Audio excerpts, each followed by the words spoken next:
पंडित जी गए विवाह पढ़ने, तो पंडित जी बोले मैं तो नहीं जाऊंगा, कर्मनाशा पार करनी है, मैं रेल से आऊंगा।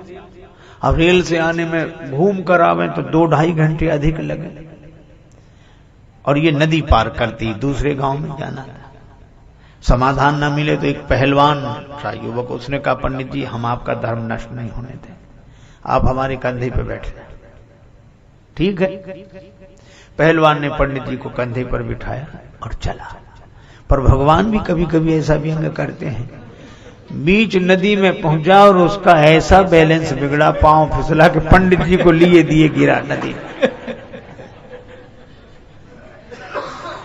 अब तो पंडित जी बड़े क्रोध में कांपे, मेरा धर्म नष्ट हो गया और काशी का वास इतने दिन किया और कर्मनाशा में तूने सारे पुण्य नष्ट करा दिए। सब लोग हाथ जोड़े और वो बहुत नाराज। एक सज्जन ने कहा कि पंडित जी पुण्य नष्ट अब नहीं हुए, पुण्य नष्ट तो तभी हो गए थे जब आप इसके कंधे पर बैठे।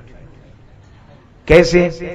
इसके तो पुण्य नष्ट हो ही रहे थे, आपके पुण्य बच रहे थे, तो जो दूसरे के पुण्य नष्ट करके अपने पुण्य बचाना चाहे उसके तो पुण्य नष्ट हो ही गए।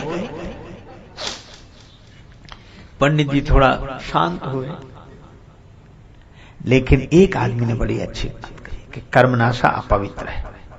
बिल्कुल शास्त्र कहते हैं, हम शास्त्रों की बात मानते हैं, लेकिन ये देखो कि यही नदी आगे जाकर गंगा जी में मिलती है।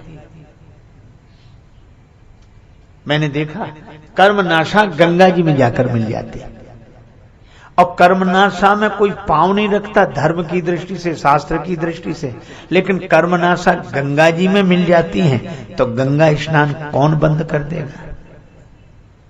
कर्मनाश जल सुरसरी परई, तेई को कहो शीस नहीं धरई। कर्मनाशा का जल गंगा जी में गिर जाए तो कौन शिरोधार्य नहीं करेगा? बस यही है, जब तक वो कर्मनाशा है तब तक शास्त्रों का नियम उसके लिए है, और जैसे ही वो गंगा जी में मिल जाती है वैसे ही शास्त्रों का नियम उसके लिए नहीं है। मैं भी आपसे यही कहता हूं, जब हम अपनी वर्ण जाति में रहकर अभिमान रखते हुए उसका पालन करते हैं तो शास्त्रों के नियम पूर्वक चलना चाहिए। लेकिन जिस दिन राम भक्ति जहां सुरसरी धारा, भगवान की भक्ति में हम अपने जीवन को मिला दें, उसी दिन शास्त्रों के नियम हमारे लिए दूसरे हो जाते हैं। पर उसी दिन होते हैं, शास्त्र की मर्यादा है, पर यह शास्त्र से ऊपर, जिसको स्वामी रामानंद जी महाराज वैष्णवाचार्य, उन्होंने बड़ी सुंदर बात कही एक चौपाई में, जाति पाति पूछे नहीं कोई, हरि को भजे सो हरि का होई।